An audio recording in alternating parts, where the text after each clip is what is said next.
Jamaah. Ye.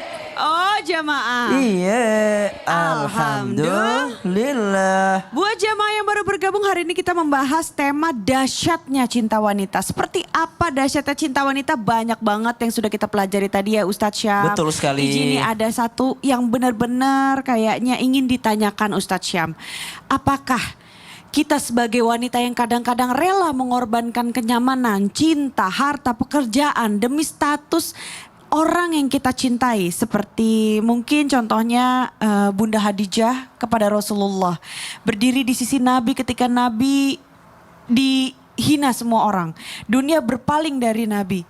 Dan apakah ini bentuk bukti nyata dahsyatnya cinta wanita yang tidak lahir dari kenyamanan tapi dari keyakinan? Izin Ustadz Syam. Terima kasih Kak Selin, tabe guru kami Habib Nabil, Ustadz Maulana, para alim ulama, para jamaah yang dimuliakan Allah Subhanahu wa taala. Maka salah satu kisah cinta yang paling romantis itu adalah kisah daripada Ibunda Khadijah radhiyallahu anha wardaha bersama dengan Rasulullah sallallahu alaihi wasallam, yang mana Ibunda Khadijah rela mengorbankan segalanya, bahkan beliaulah yang melahirkan daripada keturunannya baginda Nabi sallallahu alaihi wasallam.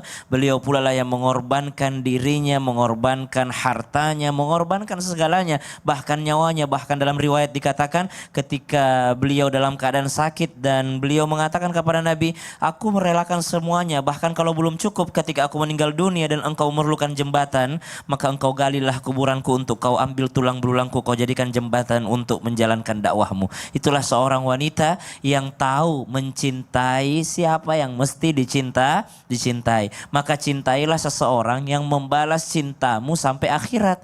Satu-satunya manusia yang membalas cinta kita sampai akhirat itu Sayyidina Muhammadin sallallahu alaihi wasallam. Kalau mencintai pemain bola bisa jadi tidak sampai di akhirat tuh, kenal aja enggak. Kalau mencintai Korea subhanallah, mungkin di dunia aja dinotis aja enggak gitu. Tapi kalau mencintai Rasulullah sallallahu alaihi wasallam, itu cintamu akan terbalas sampai ke surganya Allah Subhanahu wa taala. Begitu pula mencintai suami yang rekam jejaknya, yang jejak hidupnya mengikuti ajarannya baginda Nabi sallallahu alaihi wasallam. Jadi kalau ada suami yang memang hidupnya nih ngikutin Nabi, subhanallah, memang hidupnya ngikutin Rasulullah sallallahu alaihi wasallam, maka dia seorang suami yang pantas ibu merelakan segalanya untuknya. Dia seorang suami yang memang hidupnya ini dia dedikasikan untuk beribadah kepada Allah Subhanahu wa taala, maka ibu relakan segalanya untuknya. Karena suami yang seperti ini bukan hanya servis ibu di dunia, sampai akhirat tangan ibu akan dibimbing sampai ke surganya Allah Subhanahu wa taala. Jadi tergantung suaminya juga. Tergantung ya Lihat, oh ini orang pantas, pasti bisa selamatin aku di akhirat, maka ibu serahkan segalanya. Masya Allah. Tapi kalau suami yang aduh sholat aja enggak, ini segala aduh subhanallah dayus, maka perlu dakwah ibu kepadanya. Ladang pahala juga sih. Masya Allah, terima kasih Ustadz Syam. Sama-sama Selin. Terima kasih. Jadi itu tadi ya, kita memang harus paling enggak berserahlah kepada Allah ya tentang kebaikan di hidup kita, karena hanya sebaik-baiknya Allah yang maha tahu. Ada yang mau curhat lagi ibu-ibu? Jamaah, karena kita masuk ke segmen curhat dong Ustadz. Iya, kami curhat. Langsung aja ya. Tadi udah ada bisik-bisik nih ya dari sebelah kanan sebelah kiri yang mau curhat ibu. Silahkan maju ibu mau curhat. Ya silakan ibu ke tengah. Perkenalan ibu, namanya siapa, dari mana, izin? Assalamualaikum warahmatullahi wabarakatuh. Perkenalkan. Assalamualaikum warahmatullahi wabarakatuh. Perkenalkan, nama saya Agung.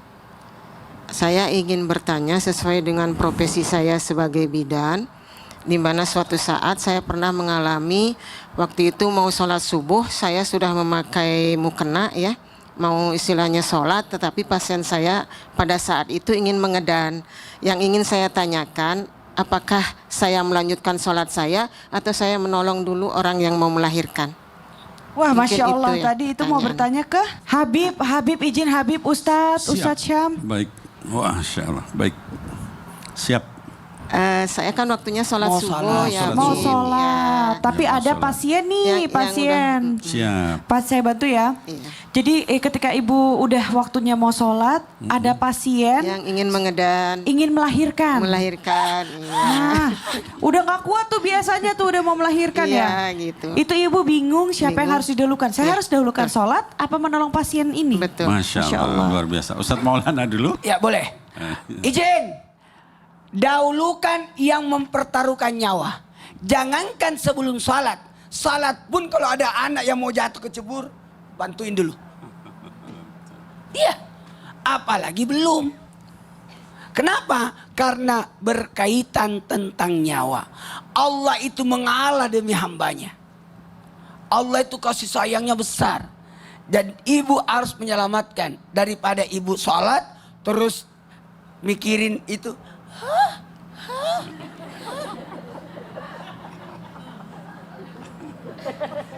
Benar tidak? Betul. Kira-kira konsen gak sholatnya itu? Pada saat sholat terus ada yang ngendem. Kan repot. Jadi jawabannya dahulukan dulu menyelamatkan karena berkaitan tentang jiwa nyawa. Oke? Masya Allah. Izin Habib. Iya baik, Selin. Izin Ustadz Maulana. Ibu yang bertanya dan juga mungkin ini mewakili banyak yang bertanya tentang hal yang seperti tadi. Jadi benar tadi Ustadz Maulana sampaikan ya, ada kaidah dalam usul fikih itu adalah ada kaidah sadud dari'ah, ada akhafud dororain, ada darbul mafasid muqaddam ala jalbil masalih. Artinya apa? Semuanya itu bermakna kalau kita dihadapkan sama dua madorot, cari yang paling ringan. Itu ya. Sholat misalnya, apalagi misalnya saya berikan contoh yang ekstrim, sholat isya misalnya. Sholat isya itu kita mau makan, lalu datang waktu sholat isya, dahulukan makan. Sampai begitu, jangankan nyawa orang gitu ya. Nah apalagi kalau tadi misalnya orang sudah mau ngeden, itu kan urusan nyawa. Nyawa dia, nyawa bayinya juga gitu ya. Nah oleh sebab itu dahulukan ngurus tadi, kecuali kalau ada orang lain yang bisa diwakili, kita bisa sholat dengan ringan. Lalu karena subuh tadi mau telat. Tapi kalau tidak bisa dahulukan nyawanya dulu, baru kemudian kita sholat. Demikian, wallahu a'lam bishawab. Dan ibu, Masya Allah. kalau nanti sholatnya lewat waktunya, kan bisa dikodok. Iya. Itu nggak apa-apa ya meskipun Nggak kita apa-apa, karena tidak berkaitan. berpergian. Karena berkaitan dikodok. Kodok. Ada jama, ada kasar. Kalau ini kodok, sudah lewat waktunya, jadi dia sholat di luar waktu.